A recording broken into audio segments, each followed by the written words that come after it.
Bonjour et bienvenue. Aujourd'hui, on plonge dans un sujet qui est vraiment la pierre d'assise pour toute personne qui s'intéresse à la radio amateur au Canada, la réglementation. Oui, ça peut sonner un peu, disons, formel, mais c'est absolument la clé pour se lancer. D'ailleurs, son importance est tellement grande qu'on peut la mesurer avec un chiffre bien précis. Et le voilà, ce chiffre, 25. C'est la portion des questions à l'examen de certification qui porte directement sur la réglementation. C'est donc pas juste un petit détail à côté, là, c'est carrément un quart du chemin à faire pour obtenir son certificat. C'est vraiment la base sur laquelle tout le reste va se construire.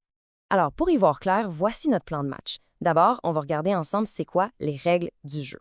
Ensuite, on va découvrir qui est l'arbitre de la partie. Après ça, on va feuilleter le livre officiel des règlements et on terminera avec un aspect super important, la tradition, ce qui va bien au-delà des textes de loi. Parfait, on commence avec notre première section. Il faut vraiment voir la réglementation non pas comme un paquet de contraintes, mais plutôt comme le code de la route.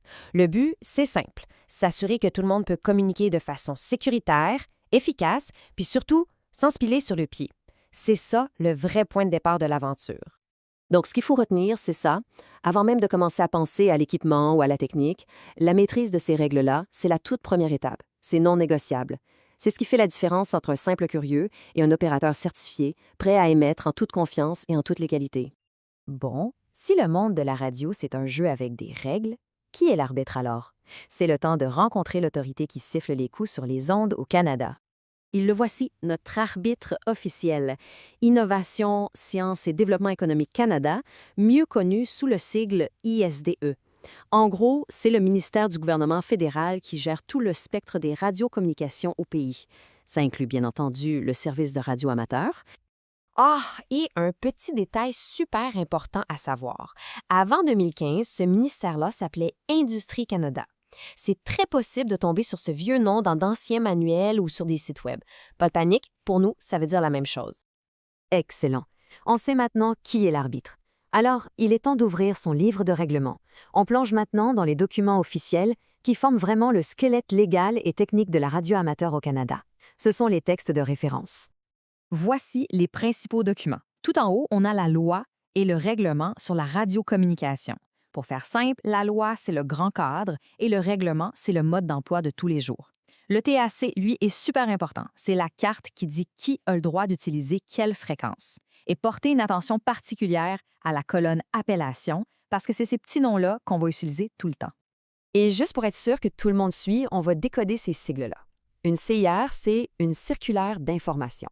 Une IPR, ou incorporation par renvoi, ça sonne compliqué, mais c'est juste une façon pour la loi de dire Hey, allez voir ce document technique là-bas, ce qu'il dit fait maintenant partie des règles sans avoir à tout réécrire.